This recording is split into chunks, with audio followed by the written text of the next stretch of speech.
Est-ce qu'elle mérite ce titre-là? Oui. Beaucoup d'émotions. Je te dirais que, tu sais, il y a des choses que j'ai toujours mis mes enfants en valeur, vraiment, oui, puis je leur donnais plus de temps possible, mais là, c'est encore plus important. Parce que je me dis, tu sais, ça arrive tellement vite, là, qu'on sait jamais si on va être là demain.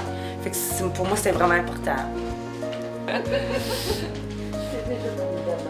Ah, t'es fine, mon Dieu. Je te connais pas, mais on dirait qu'il y a déjà comme un lien, là. Je sais pas. Ça fait drôle, on dirait comme si que je te connais, ça fait longtemps. Mais moi, j'en sais un petit peu sur toi, puis on va continuer notre brin de jasette tantôt. Okay.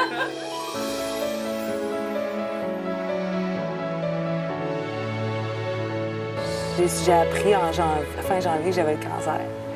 Ça a tout chamboulé un peu notre vie. Ça a été par opération. J'ai eu 16 traitements de chimiothérapie à l'hôpital à Chandler. Là, présentement, j'étais en radiothérapie. Pour finir cette grosse année-là, justement, quand je l'ai annoncé, il a dit « Tu vas-tu mourir de ça, maman? » J'ai dit « Maman va mourir un jour, mais je ne mourrai pas de ça. C'est sûr qu'on va se battre, là, puis vous allez être avec moi pour me... Faut que vous me donniez de la force, faut qu'on se bat tout le monde ensemble, puis je vais y arriver. » Puis la petite, elle me demande souvent aussi « Tu vas-tu mourir, maman? Là, tu t'en vas, tu vas revenir, hein? » C'est oui, mais c'est ça. Je vais mourir de quelque chose, ma fille, mais pas de ça, c'est sûr et certain. Je suis contente que c'est moi. Tu sais, je veux dire que c'est pas mon entourage, que c'est pas mes enfants ou mon conjoint qui a eu ça. Parce que moi, je sais que je suis capable de passer au travers. Mais j'arrive de la misère à accepter que ce soit quelqu'un de proche de moi, que je me ressentis vraiment impuissante là-dedans. Là, je me suis dit, oui, c'est dur, mais moi, je sais que j'ai la force de passer au travers. J'espère que l'année 2017 va être meilleure, puis tu sais, ça va être derrière. L'année 2016, on pas l'oublier parce que ça m'a appris beaucoup. Mais depuis penser à la maladie, puis tous les traitements, c'est fini, puis on oublie cette partie-là. Moi, en tant que personne, tu sais, je suis quoi? Je veux faire quoi? J'aime quoi? C'est important, la valeur qu'on s'accorde à soi-même. Oui. Mais je pense que j'avais besoin de travailler là-dessus. Puis je pense que c'est un moyen pour, tu sais, je veux dire, c'est sûr que si tu fais jamais rien, mais tu sais pas de quoi t'es capable, tu sais pas c'est quoi tes forces, tes faiblesses. Tu sais, moi, je dis toujours qu'on a une vie pour s'améliorer, puis ça, c'est valable pour tout le monde, tu sais. Avais-tu l'impression que tu reculais dans les dernières années? Ou c'était stable? Oui, je stagnais. Je pense que en tout cas, c'est comme ça que je me sentais. Que je stagnais, puis je me disais, je vais-tu... Tu sais, jusqu'à quand je vais stagner, tu sais... Jusqu'à temps que je sois en train de tomber, tu sais. Ben, c'est vraiment comme ça que je l'ai senti. Tu sais, qu'à un moment donné, j'allais tomber. Déjà, avoir fait cette entrevue-là, je suis certaine que tu as appris beaucoup sur toi. Ça se peut-tu? Oui. On dirait quasiment que vous êtes psychologue. On est amis, c'est pas pareil. Oui, c'est ça. Non, oui. Ben, on dirait que c'est ça. Je suis capable de me confier. Puis dire vraiment comment je me sentais. Est-ce que tu es mal à l'aise avec le fait que parfois la tension peut être tournée sur toi? Ben oui. C'est beaucoup plus facile de passer dans l'ombre. Allez-y! 1, 2, 3, 4, le chum avec! On est rendu chez la coiffeuse du village. Ici, il y a 700 habitants.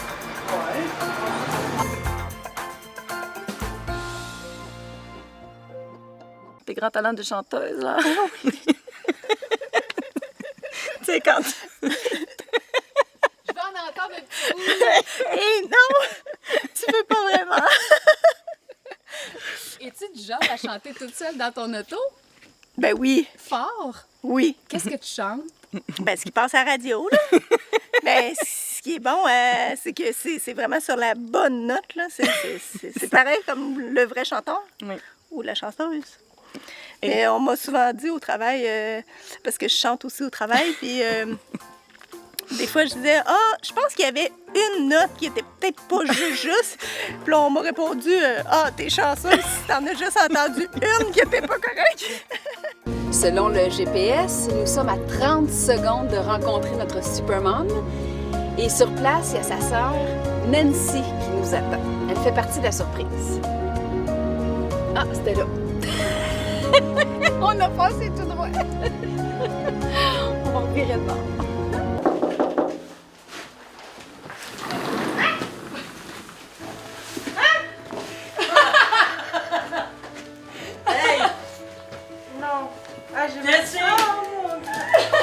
présente Jessie Pépin, Supermom du mois d'octobre. Ah ouais!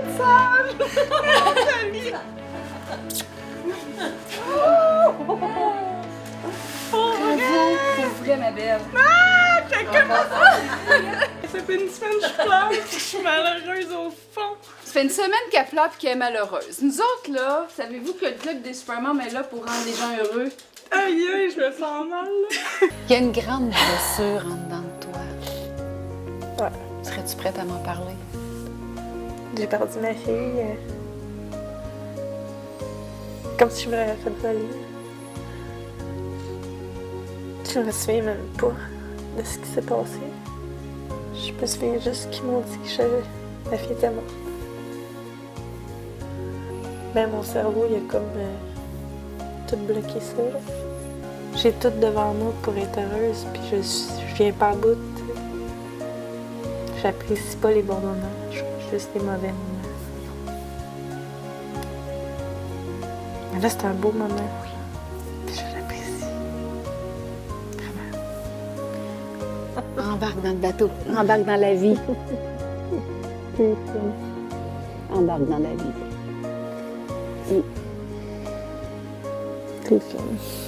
T'es magnifique. Merci. Tu t'en souviens quand j'ai eu un téléphone, j'ai dit rappelez-moi vers 2 heures, là. C'était elle. Là, j'ai fait ça à l'oreille, t'as dit c'est qui ça? J'ai dit c'est pour un sondage. On a vu arriver son chum, ses 2 enfants, sa sœur, sa mère. Notre Supermom du mois de mai a aucune idée qu'on s'en va la surprendre. Présentement, ils sont dans une chambre d'hôtel à Québec parce que les enfants de la Supermom sont les enfants soleil de la Gaspésie au Téléthon Opération Enfants Soleil. Marie-Ève Hunter de Chandler en Gaspésie. Bon matin. Bon matin. C'est vous qui êtes la Supermom du mois de mai. Félicitations. Merci. Bravo. Bravo. Là, il y en a un qui n'est pas ici aujourd'hui, c'est Marco. Papy! Le papy est là, oui.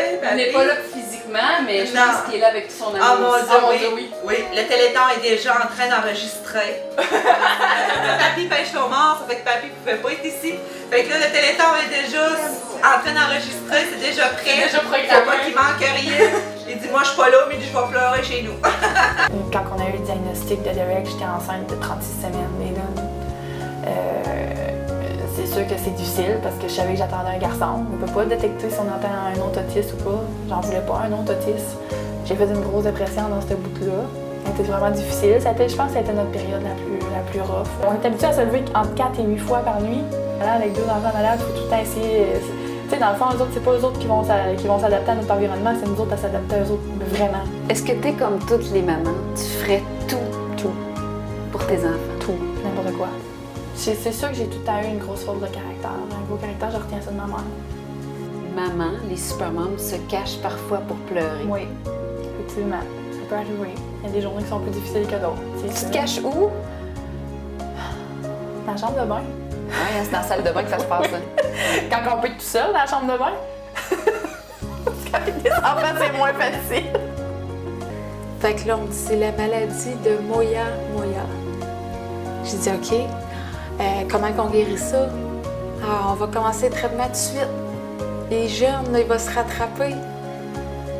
Ben, il n'y a pas de traitement. C'est une maladie rare puis encore incurable.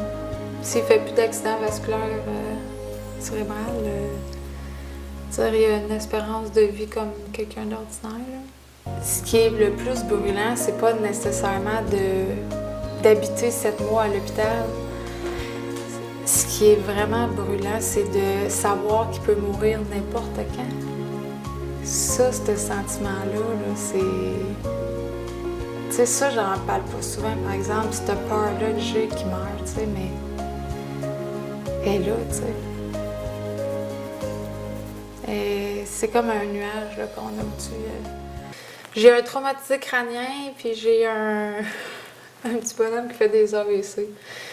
Fait que les 2 hommes de ma vie sont sont hypothéqués. C'est sûr, là, j'ai eu mes moments de découragement, là, puis je pleure dans mon coin, mais ça, tu sais, c'est mon moment à moi, tout seul dans mon coin, puis il n'y a personne qui sait ça, là. T'sais, Mais quand tu pleures, ta peine, c'est sur quoi? Ma vie. Tu sais, je veux dire, c'était pas la vie que j'avais rêvée, là. Ben, dans le fond, une vie qu'on a rêvée, c'est qui a la vie qui a rêvé. Mais juste une vie un peu plus facile. Parce que c'est dur. Tu sais, c'est dur, là. T'as-tu l'impression que tu t'es mis de côté? Ah ben ça, c'est sûr, là. Tu sais, je suis la deuxième, là. Ça, c'est officiel, là. Mais tu sais, c'est pas ça mon problème. Tu sais, c'est parce que tout est difficile. Et j'ai dit au médecin, il dit où vous avez mal? Ah, j'ai dit, c'est une bonne question. J'ai dit, j'ai mal au cœur.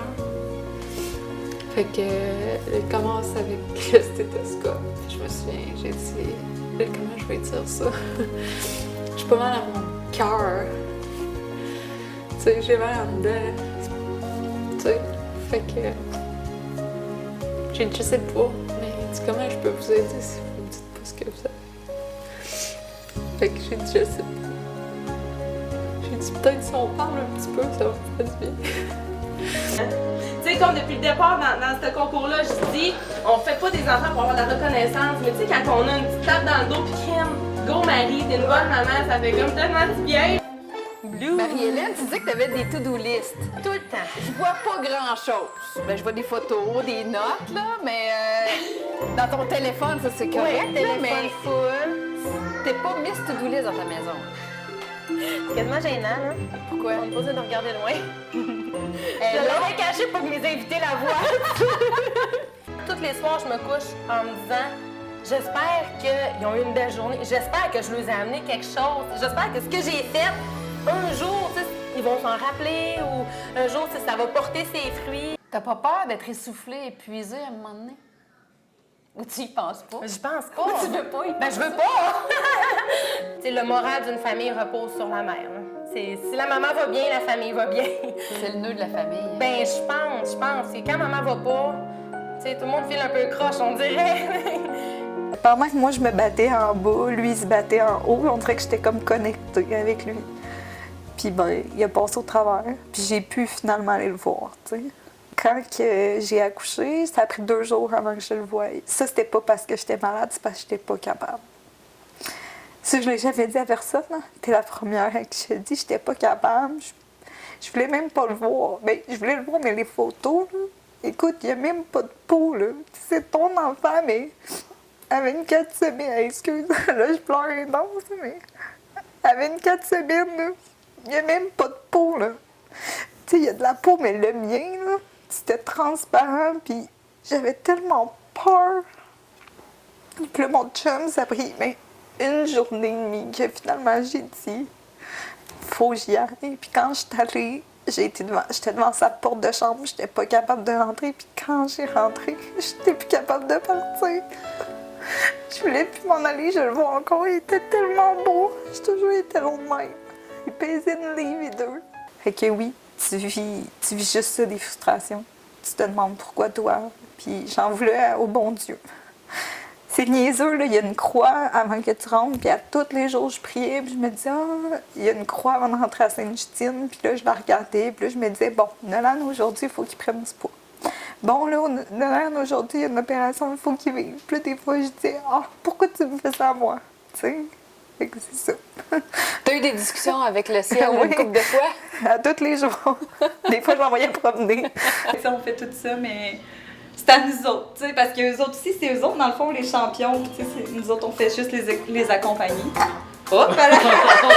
Oh boy, bon! Mais je le dis souvent, une maman, c'est le métier le plus glamour au monde.